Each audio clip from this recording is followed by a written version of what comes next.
Граждан теперь будут информировать о положенных им льготах, ведь многие до сих пор не знают, на какие точно они имеют право. Получать уведомления о мерах социальной поддержки смогут в удобном для них формате, например, через телефон или портал госуслуги. У пользователей появится возможность получать персонифицированную информацию, то есть данные будут относиться к конкретной ситуации конкретного человека.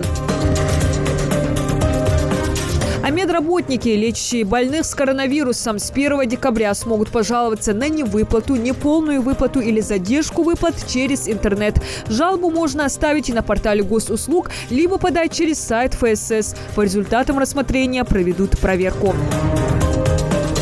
1 декабря льготники смогут покупать ЖД-билеты через интернет. Гарантированно эта возможность будет работать только если билеты на поезда дальнего следования и электрички приобретаются на сайте РЖД или других перевозчиков.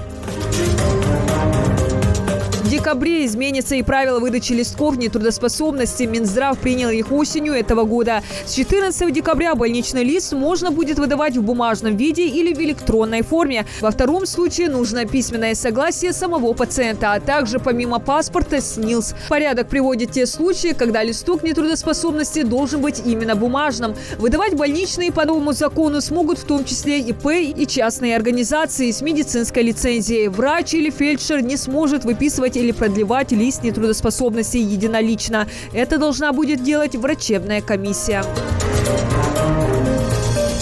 Введены поправки о цифровом нотариате. Для граждан и бизнеса упростят получение нотариальных услуг, многие из которых смогут оказываться в электронной форме. Это еще один шаг в создании современной законодательной базы в сфере цифровой экономики. В декабре станут возможны дистанционные сделки с участием нескольких нотариусов, чтобы, например, переоформить квартиру, находящуюся в другом регионе. Госдума утвердила рост пенсии и мат-капитала. До конца года пенсии и пособия будут приходить на любую карту. А после 30 декабря кредитным организациям могут начать применять меры воздействия за зачисление пенсий и иных социальных выплат на карты, не являющиеся национальными платежными инструментами. 30 декабря истекает срок действия некоторых послаблений, которые предоставляли гражданам банки и микрофинансовые организации, в частности тем, кто столкнулся с существенным сокращением доходов или заболевшим коронавирусной инфекцией. Разрешено реструктурировать кредиты и займы, а также не назначать пени и штрафы.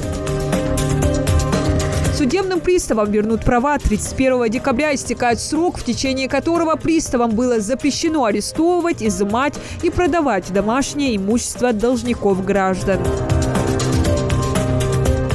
Что касается графика рабочих и выходных дней декабря, то никаких нерабочих праздничных дней в этом месяце нет, что относится и к 31 числу, поскольку это четверг. Правда, последний день уходящего года будет сокращенным в организациях.